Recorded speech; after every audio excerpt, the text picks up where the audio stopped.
হযরত আলী রাদিয়াল্লাহু তাআলা আনহু একবার রাসূল করিম সাল্লাল্লাহু আলাইহি ওয়াসাল্লামের নিকটে এসে বললেন, ইয়া রাসূলুল্লাহ, ইবনুল মুকাফফা কাবা শরীফের সাথে একটি কবিতা আবৃত্তি করে সে চ্যালেঞ্জ করে বলে যে এই কবিতার উপর কেউ কবিতা লিখতে পারবে না।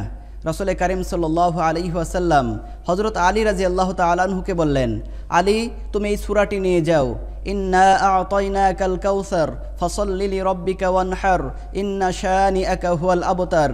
এই সূরাটি সুন্দর করে লিখে তুমি কাবা শরীফের সাথে সুন্দর করে লটকিয়ে দাও। হযরত আলী রাদিয়াল্লাহু তাআলা আনহু এই তিনটি আয়াত সুন্দর করে লিখে কাবা শরীফের সাথে লিখে দিলেন, লটকায়ে দিলেন। তারপর যখন ইবনুল মুকাফফা আসলো, এসে দেখলো যে তার উপর আরেকজন কবিতা আবৃত্তি করেছে। তখন তার একটি বৈশিষ্ট্য ছিল, এই কাবা শরীফের দেয়ালে যত মানুষ কবিতা আবৃত্তি করেছে সকল মানুষকে তিনি ভুল ধরেছেন, সাহিত্যগতভাবে, অর্থগতভাবে, নুক্তাগতভাবে, বিভিন্নভাবে তিনি তার সেই কবিতার মধ্যে ভুল ধরার চেষ্টা করেছেন বা ভুল ধরেছেন। কারণ সেই সময়ের সবচেয়ে বড় কবি, বড় সাহিত্যিক ছিল ইবনুল মুকাফফা। তখন ইবনুল মুকাফফা সেই আয়াত তিনখানার মধ্যে বারবার শুরু থেকে শেষ পর্যন্ত দেখলো এবং ভুল ধরার চেষ্টা করলো, কিন্তু সর্বশেষ সর্বাত্মক প্রচেষ্টা করেও কোনো ভুল খুঁজে পেল না।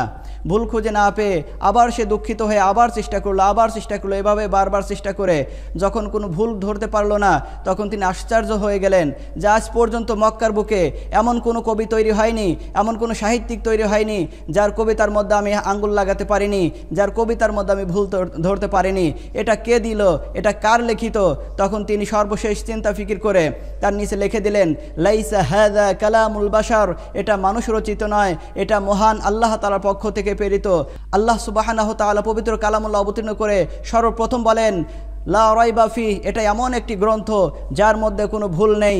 আমি এটা তোমাদের সাথে চ্যালেঞ্জ করে বলছি, হে দুনিয়ার মানুষ, হে দুনিয়ার মানব জাতি, আজ আমি তোমাদের সামনে চ্যালেঞ্জ করে বললাম, এটা এমন একটি গ্রন্থ তোমাদের কাছে দিলাম, লা রাইবা ফি, যার মধ্যে কোনো ভুল নেই, যার মধ্যে কোনো সন্দেহের অবকাশের লেশ মাত্র নেই।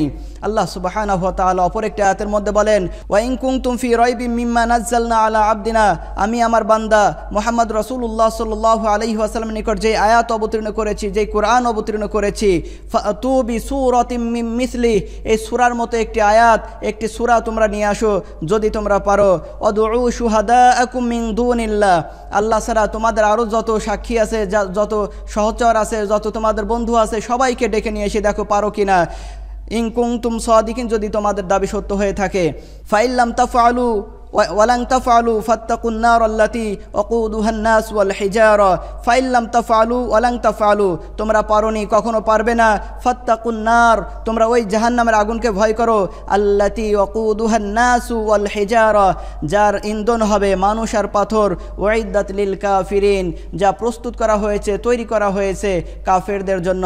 অতএব সম্মানিত দিনী ভাই ও বন্ধুগণ, আজ আমাদের এটা মনে প্রাণে বিশ্বাস করতে হবে, আজ আমাদের দিনের উপর চলতে আমাদের এটা অবশ্যই করণীয়। আজ কোরআন যে আইন দিয়েছে সেই আইন মোতাবেক চলা। কোরআনুল কারীম আমাদের জীবনের জন্য এসেছে রহমত স্বরূপ, দুনিয়ার সকল মানুষের জন্য রহমত স্বরূপ। কোরআনের মধ্যে প্রায় 1000 আয়াত আছে যেটা বিজ্ঞানকে সমর্থন করে, বিজ্ঞান ভিত্তিক 1000 মতো আয়াত আছে, যে বিষয়ে আমি আপনাদের সামনে পর্যায়ক্রমে প্রতিটি আয়াত নিয়ে, কোন আয়াত গবেষণা করে বিদ্যুৎ উৎপাদন করা হয়, কোন আয়াত গবেষণা করে মহাকাশ যাত্রা করা হয়, এ সকল বিষয়ে আমি আপনাদের সামনে পরবর্তীতে পর্যায়ক্রমে আলোকপাত করব আল্লাহ তাআলার তৌফিকে। অতএব সে পর্যন্ত আমাদের সাথে থাকুন। আল্লাহ হাফেজ। মানবতার কল্যাণে আল ফাতাহ টিভি সাবস্ক্রাইব, শেয়ার করে ইসলাম প্রচারে আপনিও অংশগ্রহণ করুন।